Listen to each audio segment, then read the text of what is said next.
So yesterday we put two videos out saying how quiet the offseason had been, how nothing exciting, nothing surprising had happened. There wasn't much to talk about, right? Well, then last night, the NBA officially publishes the list of players who have entered the NBA draft, and AJ Hoggard is on the list. Uh, I'm kind of lost for words on it, to be honest. I'm very surprised by this, and I'll get to why. But the biggest reason I'm surprised, Cart, and I've texted you this on the side, the biggest reason I'm surprised is that everyone on the Michigan State fan side here is acting like this was expected. This was entirely not expected. I don't care what anybody says. This was not expected. And it's not necessarily the act of him declaring, because players should declare for the draft. If you have an opportunity to declare for the draft, even if you're going to come back to school, you should do that. But the way this one happened, the circumstances, the PR side of this, and the lack of information that's out there or response from the Michigan State side is very interesting to me. It's been pretty silent, and this came out of nowhere. It's very rare for a player to just enter the draft without saying they're entering the draft. That's what AJ Hoggard has done here. What do you make of this? You are a Michigan State fan. You are my Michigan State expert. And when I texted you last night, you were like not surprised by this at all. I mean, I guess it's twofold for me. Like, I'm surprised by it because I did not expect him to declare at all, to be honest with you. Like, statement, non-statement, I really just didn't expect him to declare. It's funny. If he puts out a statement and it's just normal, like a normal Michigan State, any player in Michigan State basketball history that's declared, they put out some kind of statement. Like, we got a nice PR department, we got nice graphic designers who put together a nice little Instagram, maybe a little highlight reel, a little statement, something like that. It's just weird to me that there wasn't that. But on the other side of it, like, I'm not panicking. Like, where's AJ gonna go? Where's AJ gonna go? If AJ goes, I mean, I'll move on, but like, where's AJ gonna go? Like, so that's the reason why I'm not just like, this is awful. It's unexpected, it's surprising, but it doesn't move me one way or the other on where I am with this team. Like, there's a 99.9% Hoggard's coming back. So, I just don't see a world where he doesn't come back. I do see that world, and we'll talk about that world, but can you just repeat that last part again? You are surprised and you did not see this coming. Yeah, I'm surprised that he declared. I did not see it coming because he didn't put anything out. I want Michigan State fans to know it's okay to say that out loud, because have they been saying they're not? Have they been saying like it's unexpected, not surprised? Like, I feel like they've been saying that. But I feel like that's what's been said to me. That's what's. But they're not paying much attention because it's really not like anything. We're focused on getting Jaden Akins back, and I think he's coming back. But maybe that's part of it. But it definitely is something. First of all, I'll get to that. But in the conversations I've had, I obviously have not talked to every Michigan State fan. I don't mean to generalize. I don't mean to make assumptions based on the ones that I do talk to. The ones that I do talk to, their initial response was like, well, not that surprising. I'm like, huh? Like a dude with zero NBA future putting his name in the draft without putting a statement out that's going to be the starter on a top 5 team in the country as a senior? Well, okay, it's not surprising? It's not surprising that a player is declaring for the NBA draft. Everybody declares for the damn NBA draft nowadays. Not like this. Not like this. Okay, but what I'll say is everybody declares for the NBA draft, not like this. But like, the fact that he declared is not shocking. No, it is though, because it's not. Everyone declares. Cart, the context of this, a couple elements of context. One, he is the starting point guard, 2-year returning starter on a projected top 5 team in the country that everyone agrees has no real chance of getting drafted. He's a 2-year returning starter now? Did he start 2 years ago? I'm just saying, because when we like to put up some AJ narratives, you like to point out that he got benched a couple of times in that first year when he was a full-time starter. Didn't start the whole year. No, I literally don't think I've ever said that. I make jokes about his freshman year when he couldn't beat out Foster Lawyer. I make jokes Okay. about his freshman year. His So you sophomore said, year, okay, he you said started. last two. You said last two. Okay, Yeah, go ahead. he Move on. started sophomore and junior year, right? He's a 2-year Yeah. starter who's going to Mhm. be the starting point guard on a top 5 team in the country as a senior. He just ended the NCAA tournament with like 26 points in the final game. He played awesome offensively. Like it all came together. This dude has, like, I cannot say this clear enough. He has no NBA future whatsoever. Like, this is not a dude who's like, oh, is he testing the waters? He's going through the process. He's getting feedback. There is no feedback to get for AJ Hoggard. Like, I'm sorry. I'm just being blunt about it. It would be like if Terrence Williams hit the portal. Obviously, Terrence Williams stinks and AJ Hoggard is good. But, like, there's no feedback to get. There's no process to go through. But Greg, isn't there plenty of players that enter the draft that have no NBA future? Not at Michigan State is the context here. Like if we want to just say broadly, like, oh, there's 20, like your response to me last night was like, well, Demezy Anderson entered the draft. Like, okay, AJ Hoggard, the starting point guard on Michigan State, who's a preseason top 5 team in the country, is not a guy who scored 9 points a game at Detroit Mercy last year. Like, that's weird. It doesn't happen at Michigan State. And I like to ignore that context and just be like, oh, this is normal. Guys do this is wild to me. The more important part of this, though, the way more important part of this is that to me, there's only 2 paths of how we got to this point of AJ Hoggard's name is on the list and nobody knew about it. Right? Because, like, listen, my tweet last night, because I just happened to be on Twitter. I saw like Woj retweeted it. And one of my favorite things to do every year is click in, and there's always somebody on that list you don't see coming. And I didn't expect it to be AJ Hoggard, but I was like, damn. So I tweeted out AJ Hoggard's on this list. You can go back and look.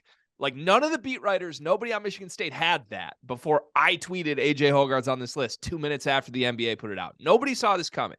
And AJ had said nothing. So for that to be the circumstances, that means to me, one of 2 things has happened here. Either he did this and the staff didn't know about it. There's no possible. I'm not saying that's what happened, but if that's not what happened, there's only one other outcome here. Okay, well, give me the other one, because the staff definitely knew about it. You literally have to like go through the basketball departments. And like AJ can't just log on and one night be like, hey, I'm just there's paperwork involved, right? Yeah. There's paperwork involved. So one of 2 things happened, though. And so give me the other thing. I agree with you. The first one is not the most likely. It's likely the staff had been informed this is going to happen. If that's true, then here's the other side of it, Cart. You've got 2 players who entered the draft, right? 2 players. 3. Well, Joey, I was told, is moving on from basketball, but apparently. Oh, well, he didn't make a statement either, so I don't know. Are we going to look into that at all? He graduated. Oh, okay. All right. There was no statement, though. That's not different. That's not no different. Graphic. That's not different. That's not different. Joey's been very upfront about his plans this offseason, right? Has he not? Are we still flirting with Joey Hauser might be back? Is Joey Hauser the starting 4 next year? For the most part. You tell me. I'll never give up. I'll never give up hope. I understand that. But all right. The 2 you can actually compare to, though. It's Akins and it's Hoggard. 2 guys that are potentially sacrificing eligibility if they were to actually go through with this, right? Look at the way the program and the head coach promoted and responded to Jaden Akins' entrance versus what they've done with AJ. When Jaden Akins hit the portal, does that not make sense?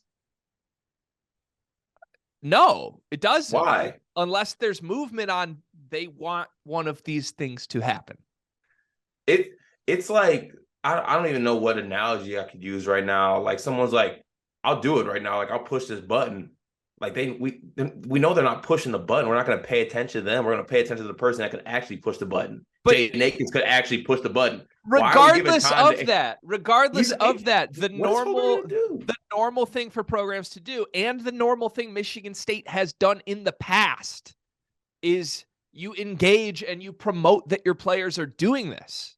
Like it's only good publicity for Michigan State for their players to be going through the draft process, even if they're going to come back. If that's been communicated, if it's behind the scenes, if Michigan State was aware that AJ Hoggard was going to do this and likely still come back to school, then there is a statement from Tom Izzo the same way there was on Jaden Akins. Literally, when Jaden Akins put his little Instagram out and said, I'm going to the draft, within seconds, every Michigan State beat writer had a 160-word written statement from Tom Izzo that said how special next year's team could be and how much he supports Jaden Akins. Well, I'm pretty sure. I'm pretty sure we're going to get a Tom Izzo statement. We're 15 hours after AJ Hoggard doing this, and there's nothing.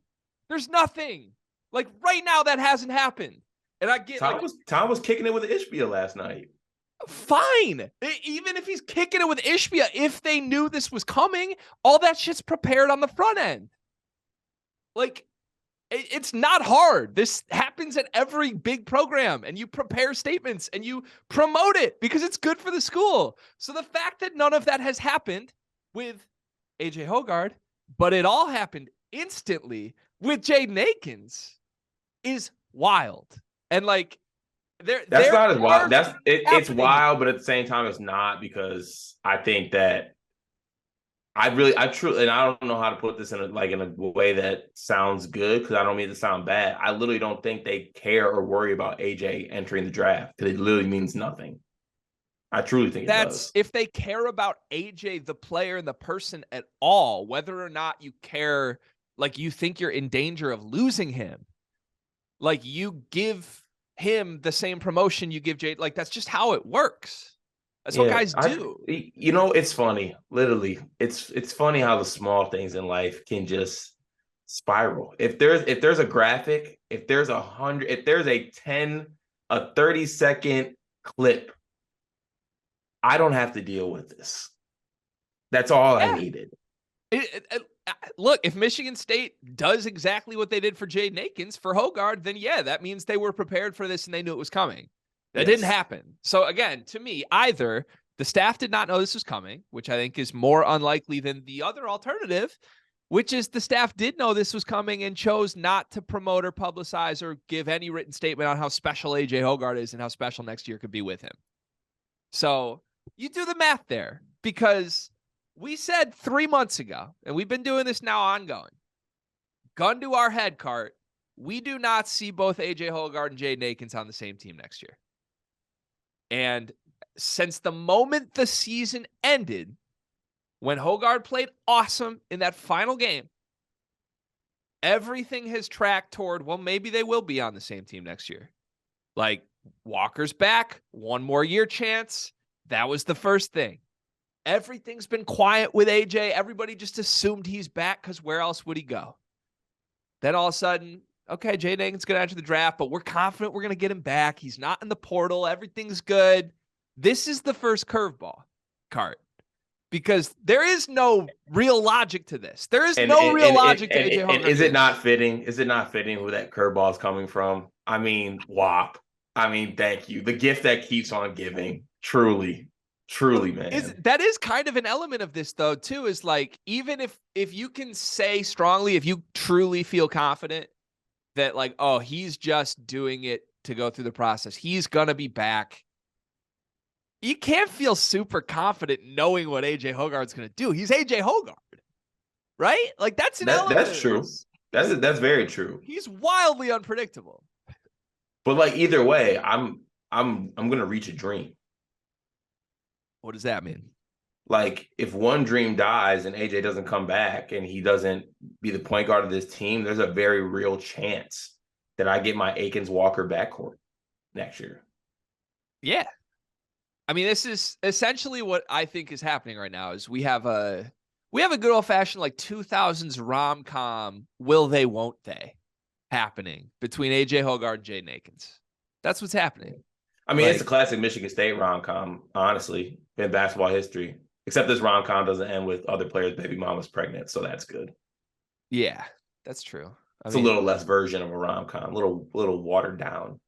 Like, honestly, this could be pitched to Hollywood. Let's get like Ben Affleck, Matt Damon on this. Like two guys who won't get drafted enter the draft, and they go on a wild goose chase together to see who can be the first to come back to Michigan State. Are you telling me that Matt Damon and Ben Affleck are playing AJ Hoggard and Jaden Akins? I'm saying they could. They could direct it, okay? They could direct it like they just did with Air. Good movie. Just went and saw it. That's a good movie. I think AJ Viola would be. Davis. You could get like E40 to play AJ, and then I don't know who would play Jaden. Jed Howard could play Jaden. That'd actually be good. Jed That'd be Howard. solid, right? He's prepared. So okay. Final just thoughts on this. I forced you to do this episode, by the way. Thank you for enduring this, but I felt obligated to get our Michigan State listeners. We had to, I gotta lay a little preferences. We had to do this because when you texted me, I was typing up an article for like they're releasing the final like Rivals 150 list today. And I was doing like an article on all the 2023 signings, like where they ended up in the final rankings or whatever. And I was just like, I was in a good place. I was in a very good place. And then you sent me the Rothstein to the early entrance and say AJ Hoggard declared with a bunch of laughing emojis. I was like, God damn it. So let me ask you this, because you just said it's a win-win for you. Either like no matter what the outcome is here, I guess like you're happy, right? Although I don't think we're acknowledging a potential out. Like you could get both back. You could get AJ back, but lose Jaden, or you could get Jaden back and lose AJ. I don't know if I'd be happy, but I'd be okay. Like I'd move on a lot quicker. I wouldn't be devastated, I guess. Like I'd be sad to see AJ go, but I wouldn't be devastated, if that makes sense. I was gonna ask, would you like at this point, you'd be sad to see AJ go? Like your ideal outcome is everybody back. Yeah, you know how I feel about the ceiling of our team, though, with, AJ. Obviously, he played extremely well last year and towards the end of last year in particular. But it's just the inconsistencies for me that I haven't seen fixed over the first couple of years. And like usually you see inconsistencies fixed at this point. A guy who's been in the program, played a lot of minutes and things like that. And it's just the roller coaster that sometimes just frustrates me. But at the same time, like I gotta acknowledge that like AJ Hoggard will be 22, point guard, played a lot of college basketball games. That's what you need with teams. You need that mix of like veteran retention with, some talent coming in. But I would easily be able to kind of flip a switch in the next 44 to 48 hours if AJ was to go and talk myself into, we're getting the backcourt. We're getting Akins, Walker backcourt. Let's see what this happens. Let's see what works. Like people have hinted at if this might work or what this might happen. And it may happen. Yeah. I think there's a real outcome here. I don't know, man. I struggle because everybody knows how I feel about AJ Hoggard. I've said a lot of things through the years, and I think at the very least I would hope people would at least feel that I have been honest as we go with AJ. Like when AJ was great in the NCAA tournament, like I gave him all the flowers in the world, right? Like we sat on Unscripted and I looked his camera dead in the eyes and said, I was wrong. AJ's been phenomenal. He has a ceiling I didn't see coming. Like it's not just pure hate from me on AJ Hoggard. I have a lot of reasons for believing like it's hard to build a championship caliber team around AJ Hoggard. It brings me flashbacks to Xavier Simpson teams that had a lot of issues in the late years. And I think Xavier Simpson is like 6 times better than AJ Hoggard also is the other element of this. So I struggle with this, Cart, and I need you to tell me if I'm being too critical here. Are we sure? Like they're going to be preseason top 5. Everybody's really excited about next year, right? If they just bring everybody back but lose Joey Hauser, isn't it more or less just the same team, which like is fine, but like, are we sure there's necessarily a leap involved if it's still the same 3 guys in the back? Because like, here's where I'm coming from on this. I think there's a leap if AJ Hoggard's gone, because there's a very clear path to me in, you get even more out of Tyson Walker and you get more out of this NBA guy and Jaden Akins. Like that's a nasty backcourt. To me, AJ Hoggard is who he is at this point. I don't think there's another leap beyond what we saw from AJ last year. I think there's a consistency leap.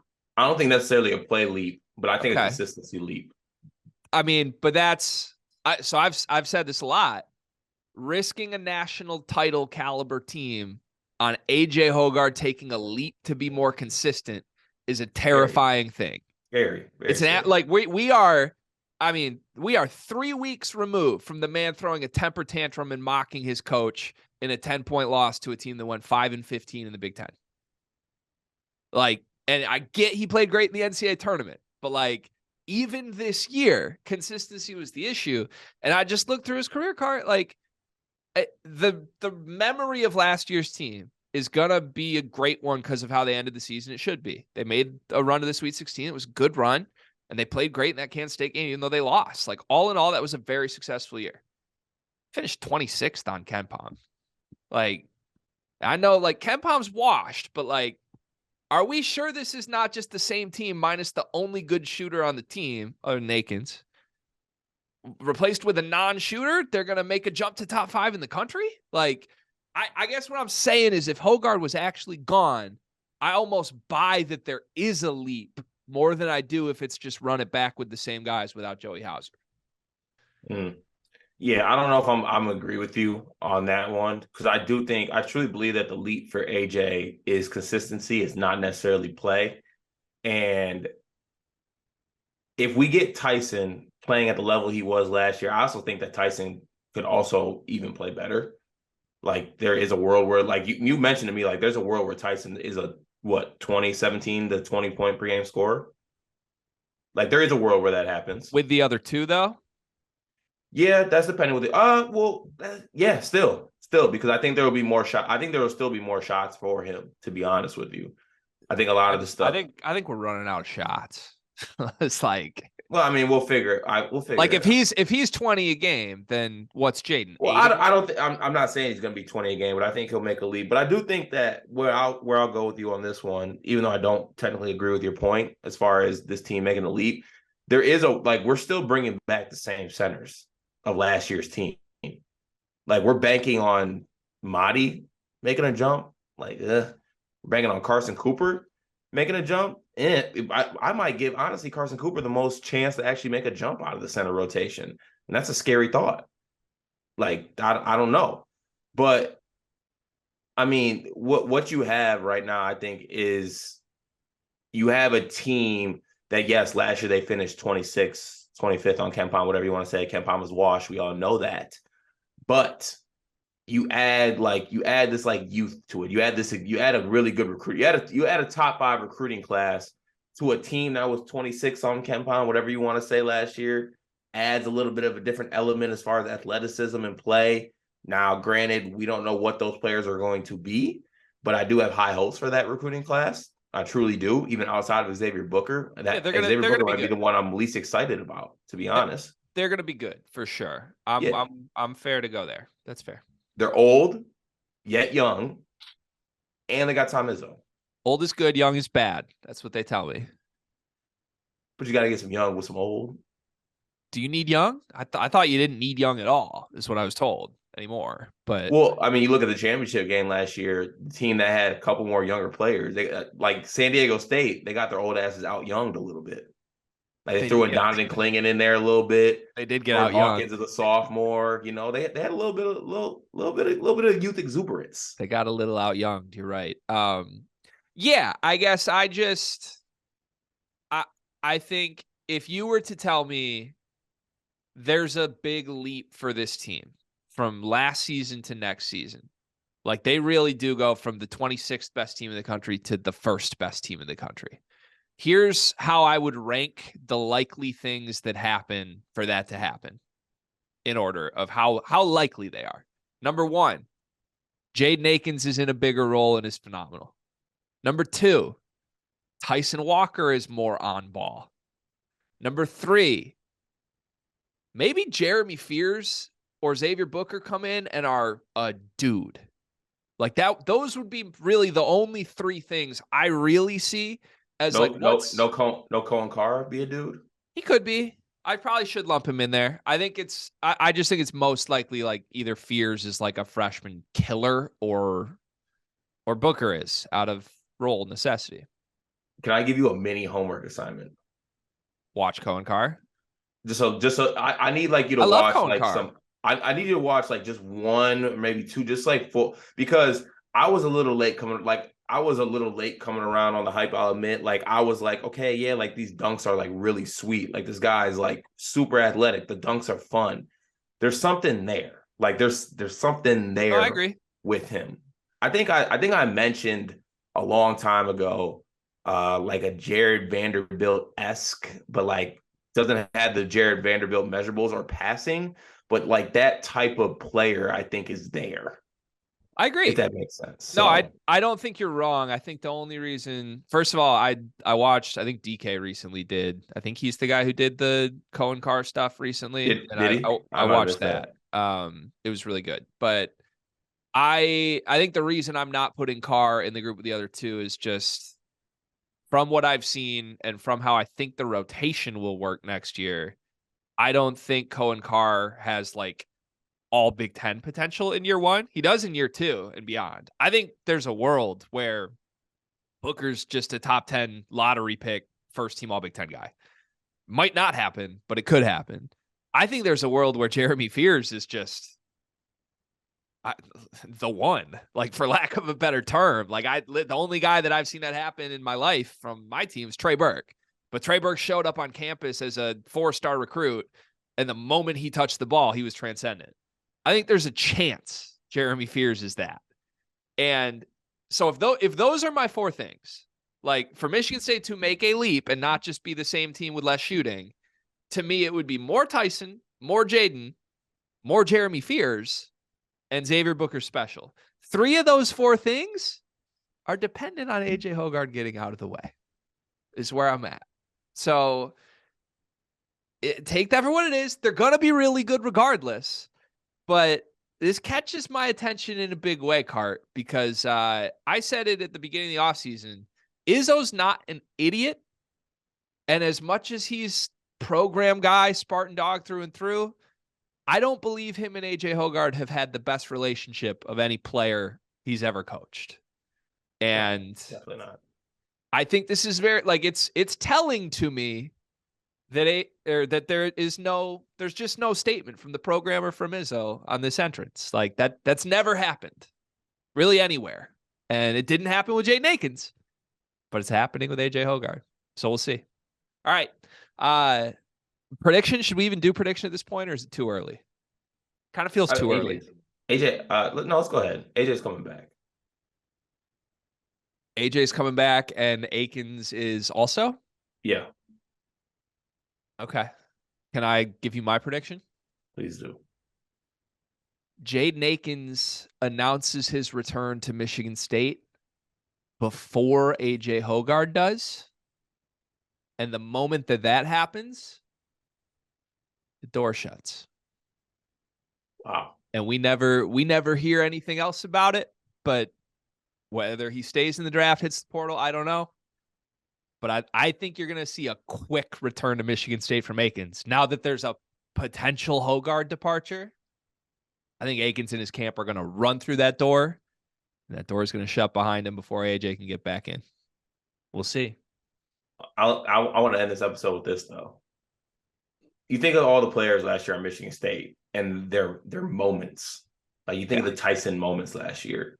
You even think of the Jaden Akins moments. Shit. You think of Mady Sissoko, call it airplane Mady, like hangar Mady, whatever. Like he had a moment. Yep, moments, yeah. What's the AJ Hoggard moment? Because for me, it's him in the Big Ten tournament disrespecting his coach on the bench and mocking him. That is his moment. That's the first thing that comes to mind when I think about AJ Hoggard. Yeah, it's either it's that or it's the phenomenal performance against Kansas State.